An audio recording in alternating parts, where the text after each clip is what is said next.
प्रिय भावकों, जय श्री कृष्ण।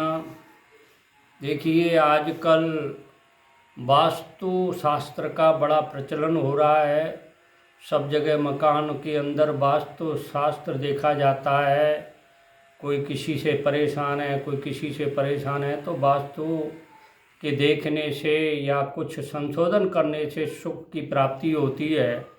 मैं ये बताना चाहूँगा कि वास्तु देखने से पहले पहले ज़मीन का वास्तु देखो। जो आपने प्लॉट लिया है उसका वास्तु देखो।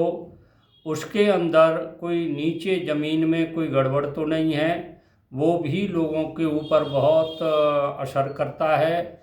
जैसे देखिए, काफ़ी लोग आते हैं कि साहब हमारा पूरा वास्तु सही है फिर भी परेशानी है, तो इसका मतलब है उस ज़मीन के अंदर कुछ गड़बड़ है। इसलिए ज़मीन का वास्तु देखना अत्यंत आवश्यक है। जो प्लॉट आपने लिया है या जो मतलब ज़मीन आपने ली है उसके अंदर जैसे खोद के देखना है। ईशान कोण में खोद के देखो तो 1.5 फुट पर अगर भालू की अस्थि मिलती हैं, हड्डियां मिलती हैं, तो देखिए वहाँ मकान बनाने से पशुधन का नाश होता है।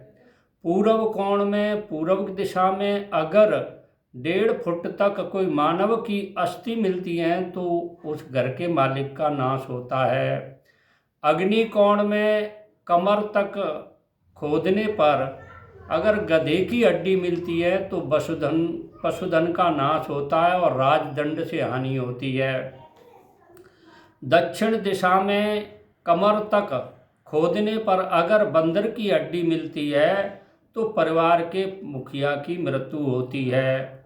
नैऋत्य कोण में अगर 1.5 फुट तक घोड़े की अगर हड्डी मिलती है तो ग्रह क्लेश होता है और धन का नाश होता है।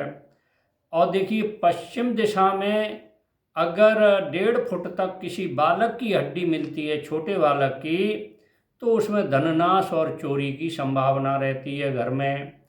और वायव्य कोण में अगर 1.5 फुट तक किसी पुरुष की हड्डी मिले तो स्वप्न में भय होता है, डर लगता है। उत्तर दिशा में कमर तक अगर किसी पुरुष की हड्डी मिलती है तो मृत्यु और गरीबी में जीवन यापन करना पड़ता है। मध्य भाग में खोदने पर हृदय की गहराई तक खोदते हैं तो उसमें कोई अस्थि मिलती है किसी प्रकार की, तो कुल का नाश होता है।